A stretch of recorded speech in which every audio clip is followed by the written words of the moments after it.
So what's going on, guys? DIY Dan here again, and this is another mechanical video. In this video, I am strictly going to be doing a starter replacement on a 2004 Nissan Xterra with the 3.3 liter V6 engine.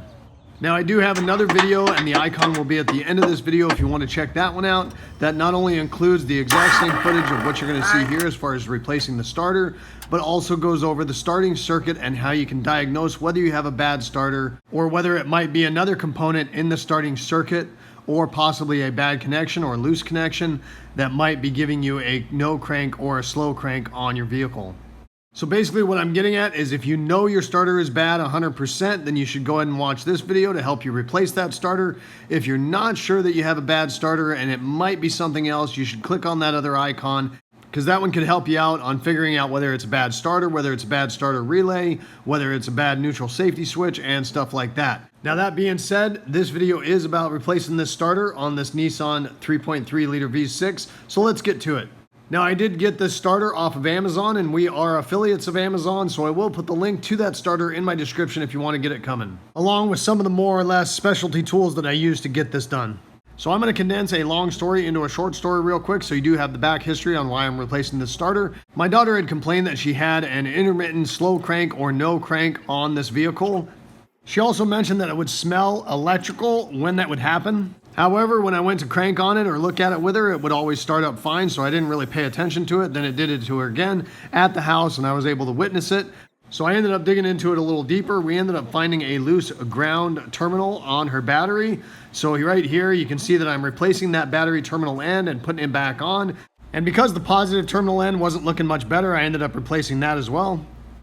I also ended up replacing the battery because it was 3.5 years old and it was probably getting ready to go out anyways. So I thought I had rectified the problem with that battery terminal end and the new battery. So I decided we should go on a little test drive.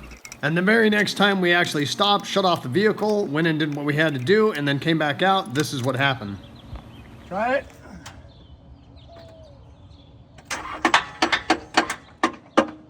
Well, it's definitely the starter.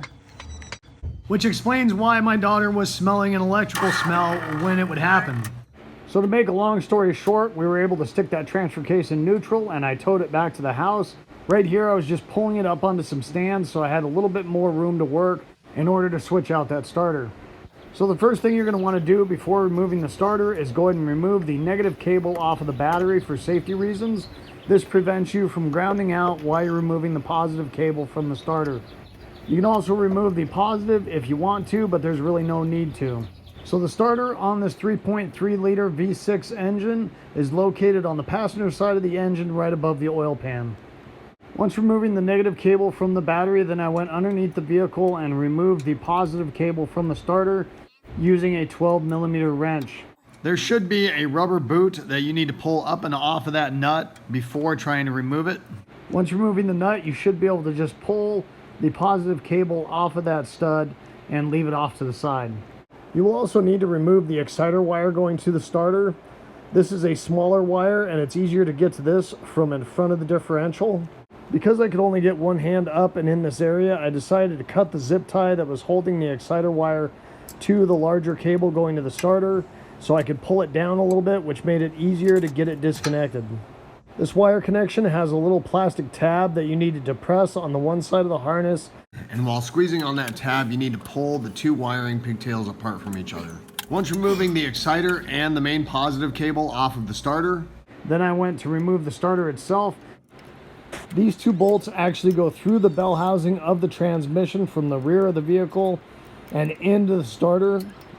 And right here you can see I'm taking a couple different tools to try out what was best in order to remove these two bolts.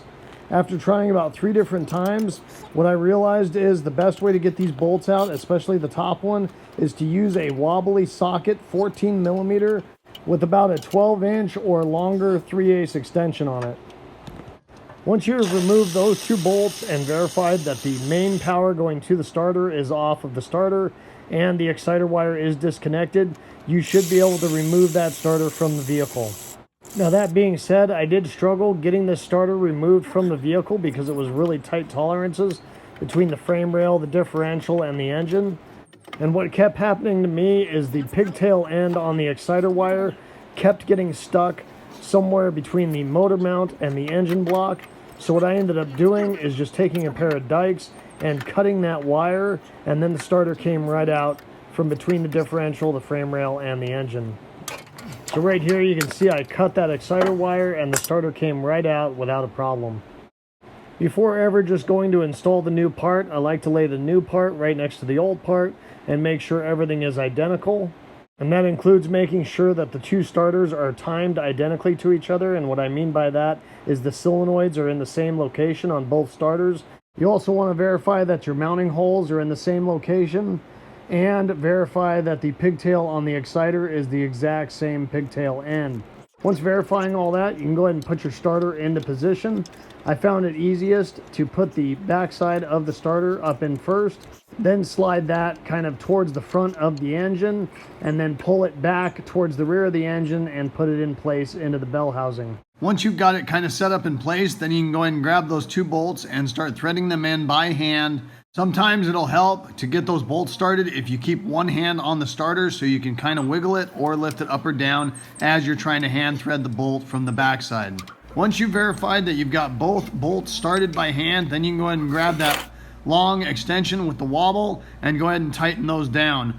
I used my battery operated ratchet in order to tighten these down for the most part, then finished it off with a regular ratchet to do the final tightening. I've never actually torqued a starter down with a torque wrench in the 25 plus years that I've been doing this kind of work. However, if you do want to do that, the torque spec from what I found online is 41 foot-pounds for each one of those bolts. Now that being said, you do want to make sure these bolts are pretty tight because the mounting surfaces between the starter and the engine is where this starter gets its ground in order for it to operate. Now, one thing I should have done that I did not do was remove the nut, lock washer, and washer off of the starter before putting it up into place. It just makes it a little easier. So right here I am removing those from the starter. Do yourself a favor and take those off before you put the starter up in place, unlike I did. Then go ahead and slide the one main battery power cable back onto that stud, put the washer, lock washer, and nut back in place. Now the starter that was on here, in order to remove that nut, was a 12 millimeter. The starter that I ended up getting to put back onto it took a 13 millimeter in order to tighten it. And once again, I don't even know how you'd get a torque wrench up in to tighten this down, but if you do want to try and figure that out, the torque spec is 87 inch-pounds, which is just over 7 foot-pounds of torque. Once that's tight, just go ahead and put that rubber boot and push it back over that nut to help protect that from possibly shorting out to anything. All that's left to do after that is go ahead and feed that exciter wire back up towards the front a little bit and plug that in. When plugging that exciter in, you should hear a little click from the detent of that plastic snapping fully into place. You do want to make sure you hear that so that doesn't possibly vibrate and come loose over time. And then I went ahead and grabbed another zip tie because I did cut the original one off in order to pull that down and make it a little easier. So right here, I'm just replacing that zip tie and went ahead and cut off the extra off of that. Then tighten the negative cable back down onto the battery and fired it up. So real quick, I am going to have you listen to what I had after replacing the terminal ends and the battery, so you can hear the difference in what that sounded like versus after the new starter. So if you listen closely, you can still hear just a tiny bit of hesitation before it actually starts cranking over. Yeah.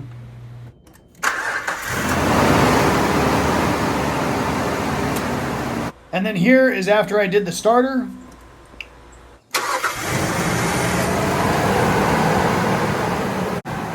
So that is going to wrap it up for this video, guys. Hopefully you guys enjoyed it and gave you some good information. If so, make sure you hit that like button and subscribe to my channel if you haven't already. I'd really appreciate it. The whole concept of my channel is to give you guys the most information in the least amount of time as possible so I don't waste your time.